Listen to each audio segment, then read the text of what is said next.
Bonjour tout le monde, j'espère que vous allez bien. Voilà, je vais commencer un petit lot de vidéos justement sur les relations toxiques, l'emprise, la manipulation. Donc pour commencer, je trouvais ça intéressant déjà de définir ce qu'était pour moi une relation toxique, afin d'être sûr que nous partions sur la même longueur d'onde et que nous nous comprenions bien justement. Donc déjà, en premier lieu, une relation toxique peut être une relation effectivement amoureuse, mais aussi amicale, familiale, professionnelle. Voilà, c'est pas forcément que dans un couple, hein. Et pour le peu, bah, par exemple, on décide de travailler avec son compagnon ou avec un ami ou avec un membre de la famille et que ça soit avec cette personne que ça soit toxique, on peut même avoir un doublon, histoire de bien aller au bout des choses. Ensuite, une relation toxique est souvent définie comme telle après la relation. Donc parce que, bah, la relation a différentes étapes, ça je le détaille dans une autre vidéo et que dans la dernière partie, là où c'est vraiment le plus dur, là où il y aura davantage de séquelles, là, au fur et à mesure, on peut vraiment prendre conscience qu'il y a un problème, prendre conscience que ça ne vient pas que de soi, parce que je reviendrai là-dessus sur aussi les effets. Mais c'est ça qui amène à un stop. Maintenant, pour autant, parfois, avant, il y a d'autres personnes qui peuvent nous dire: «Mais là, il y a un souci, là, il y a ça, c'est pas normal» ou et cetera et on n'est pas du tout ou dans l'écoute ou dans le fait d'accepter ce fait ou de le rendre recevable, où il y a quelque chose qui nous empêche, en fait, de l'entendre vraiment.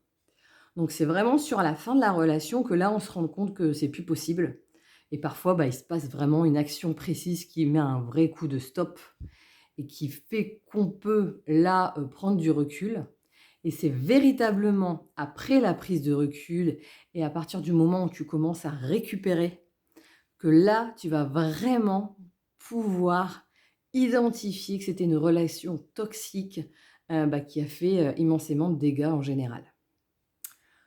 Donc ensuite, la relation toxique, il y en a 2 sortes. Il y a la première, donc celle que je vais le plus aborder bah, dans mes vidéos, qui est celle justement avec une personne manipulatrice, qui va créer une situation d'emprise et qui va faire que, l'autre personne va finir au plus mal. Mais en même temps, l'autre personne sera restée, donc il y aura aussi un lien, mais j'y reviendrai plus tard. Et la deuxième, ça va être une relation qui est toxique, mais spécifiquement, aux personnes qui se rencontrent. C'est-à-dire que c'est vraiment 2 personnes ensemble qui vont créer une relation toxique, mais quand elles étaient dans d'autres relations, dans un autre environnement, à un autre moment, il y avait pas de souci. Et par la suite, leur prochaine relation amicale, familiale, professionnelle, il y aura pas forcément de souci. C'est vraiment, le contact de ces 2 personnes, de leurs 2 univers, de leurs 2 personnalités, qui va faire qu'il va y avoir une toxicité qui va s'installer entre eux et les 2 vont en souffrir, en général. C'est pas l'un qui va prendre le pouvoir sur l'autre, c'est, les énergies, les empreintes, les blessures de chacun qui vont faire que ça va avoir un impact négatif et que les 2 vont se faire du mal jusqu'à ce que justement ils comprennent que là, il faut y mettre fin. Donc ça encore alors bien évidemment, ça crée aussi des empreintes, ça permet de faire ressortir, aussi des blessures et cetera qui peuvent ensuite être prises en charge pour la personne, mais c'est encore complètement autre chose. Là, on n'est pas dans une situation où, on essaie de prendre le pouvoir sur l'autre, où, on essaie, bah, comme je le disais, de manipuler l'autre volontairement pour lui faire du mal. Alors donc pour en revenir au sujet, une relation toxique, on va pouvoir le voir par le fait qu'il y a déjà une vraie situation de mal-être, chez donc au moins un des protagonismes. Situation de mal-être qui va vraiment se concrétiser par une perte de joie de vivre, par une sensation d'abattement, que tout est lourd, et que, bah, tu es un peu coincé dans un truc, quoi. Tu vas avoir une sensation bah, déjà, tu vas vivre un côté très chaud-froid, c'est-à-dire qu'on va dire: «Mais ça, c'est magnifique, c'est super» et un petit peu plus tard, on va dire: «Mais là, rien ne va, c'est plus possible». Ce qui fait qu'en fait, toi, tu seras toujours, dans le doute. Savoir est-ce que c'est véritablement ça qu'il faut faire? Est-ce que c'est ça qui est demandé? Est-ce que voilà, tu vois? Tu vas complètement perdre tes repères. Tu vas te sentir responsable parce que l'autre va te rendre responsable. Donc ça, c'est pareil, je reviens dans une autre vidéo dessus. Mais ce qui fait qu'au fur et à mesure, hein, parce que ça se fait très, très, très progressivement, hein, c'est vraiment parfois très subtil. Des petites remarques, parfois, des suggestions parce que justement, ils savent parfaitement comment manipuler, ils savent parfaitement, ça je le redis aussi plus tard, quelles sont vos blessures et donc ils vont vraiment jouer là-dessus pour que jour après jour, en fait, il y a des petites choses qui se fassent et donc avec le temps, il y a un vrai effet sur son estime de soi. On a perdu sa confiance, on a perdu, on n'est plus du tout dans une relation d'amour avec soi-même parce que justement, en fait, on se perd dans cette relation. Il y a un côté moi je disais: «Je me suis éteinte dans cette relation». Il y a une recherche de s'adapter à l'autre, donc c'est ce que je disais. À un moment, en fait, on s'oublie aussi soi. Il y a, il y a une impossibilité d'avoir des échanges. C'est-à-dire que quand il y a une problématique dans une relation, n'importe laquelle, on peut amener en disant: «Écoute, est-ce qu'on peut en parler? Tiens, voilà ce que j'ai ressenti, voilà quels sont mes besoins», ou ce genre de choses pour essayer d'améliorer les choses ou pour essayer de comprendre l'autre, pour essayer d'améliorer les choses en général. Dans une relation toxique, la communication, c'est pas possible. En fait, même si, la personne surtout quand c'est quelque chose, comme je le disais, avec de l'emprise, tu vas essayer d'amener en disant: «Écoute, là, c'est plus possible» ou «J'ai un problème là-dessus» et la personne va te retourner le truc où tu deviendras l'entière responsable de ce qui s'est passé et elle, elle refusera même d'admettre qu'elle joue un rôle là-dedans. Donc il y a pas de possibilité d'avoir une discussion constructive, d'avoir une communication saine, l'échange n'est pas possible. Et il va avoir, un côté aussi de dépendance.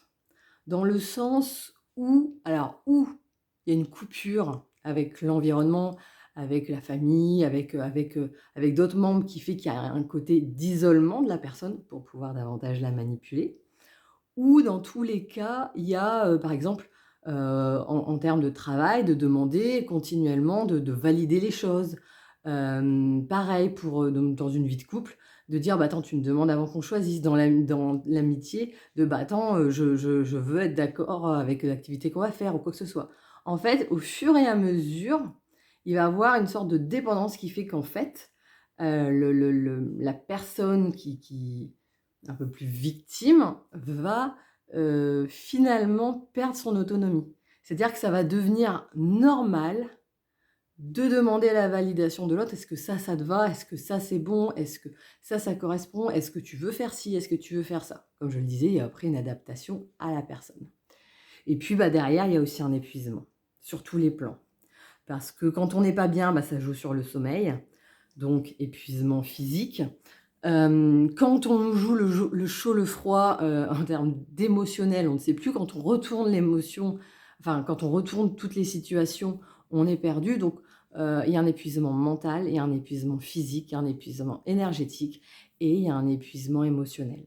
Donc ça, c'est vraiment, les pour moi, les plus gros signes d'une relation toxique.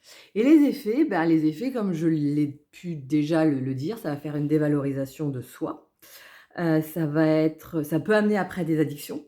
C'est-à-dire que quand tu es mal, bah, tu cherches du réconfort dans autre chose, la nourriture, l'alcool, la cigarette, le sexe, quoi que ce soit. Enfin, ça t'amène vers quelque chose où tu veux de la douceur, où tu veux du réconfort, où tu veux un minimum finalement de contrôle parce que mais j'en parlerai dans une autre vidéo, mais l'addiction, il y a un côté je ne contrôle pas ma pulsion et pour autant c'est quand même une dynamique dans laquelle je me lance qui fait qu'il y a quand même un côté de dire, bon bah voilà, parfois si c'est pas pour la nourriture par exemple, j'achète quand même ça, je ci, je ça, donc il y a un côté aussi parfois d'avoir cette impression de contrôler.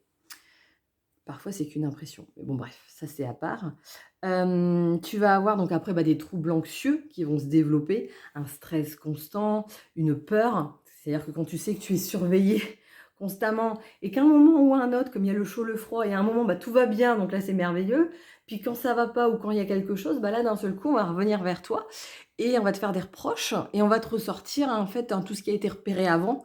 Donc bah, forcément, ça fait que tu vis dans un stress et dans une peur qui fait qu'à un moment ou un autre, ben, tu es continuellement, tendu. Donc comme je le disais, ça va faire des peut provoquer des troubles du sommeil, que ce soit des troubles de l'endormissement ou des réveils, nocturnes. Hem, Ça peut aller jusqu'à de la dépression, parce qu'à force d'accumuler, d'accumuler, d'accumuler, hein, comme je le disais, on arrive à un épuisement sur tous les plans et donc ça mène à de la dépression ou burn-out selon si ça va être au travail. Bien évidemment, ça mène à de la culpabilisation sur soi, hein, c'est ça qui va amener vers cette dévalorisation. Mais d'abord, cette culpabilité qui va être de, bah, «Je suis pas à la hauteur, je fais pas ce qu'il faut et c'est à cause de moi que rien ne va». Et dans un deuxième temps, c'est marrant, c'est quand tu sors de la relation, tu as de la culpabilité de: «Pourquoi je suis restée? Pourquoi je me suis fait avoir?» et cetera. Quand tu as pas encore eu de prise en charge avec un professionnel qui pourra t'aiguiller, tu peux être dans cette dynamique-là. Et puis en dernier lieu, bah, ça crée comme un stress post-traumatique. C'est-à-dire que cette, violence, parce qu'en fait, c'est un univers qui est très violent dans ton quotidien. Donc c'est pas des violences physiques, enfin ça peut le devenir, comme il peut avoir dans une relation de couple des violences sexuelles. Mais, sinon ça va plus être, des violences, morales et donc ça va créer des traumatismes. Et ces traumatismes, comme ils ne sont pas traités parce que, ben, c'est tellement dans ton quotidien, déjà tu te fais pas aider parce qu'en fait, si tu te fais aider, tu sors de ça, à un moment ou à un autre, voilà. Bah, là, après ça va créer du stress post-traumatique avec des effets, heu, qui seront liés à ça, tant qu'il n'y aura pas une prise en charge par quelqu'un qui peut être spécialisé justement dans la gestion des traumatismes pour t'aider à sortir de ça et tant qu'il y a pas une reconstruction derrière. Donc voilà, écoutez, c'est, ma définition d'une relation toxique. Si le sujet vous intéresse, comme je vais faire davantage de vidéos, n'hésitez pas à vous abonner à la chaîne. Si, vous avez besoin d'aide parce que vous sortez d'une relation toxique, vous êtes déjà sorti depuis un moment, mais comme il n'y a pas eu forcément le prise en charge, vous vous retrouvez encore dans les effets qui sont là et que vous voulez en sortir, bah, n'hésitez pas aussi à prendre contact avec moi. Je pourrais vous aider là-dessus et puis dans tous les cas, bah, je vous souhaite une excellente journée. Je vous dis à bientôt.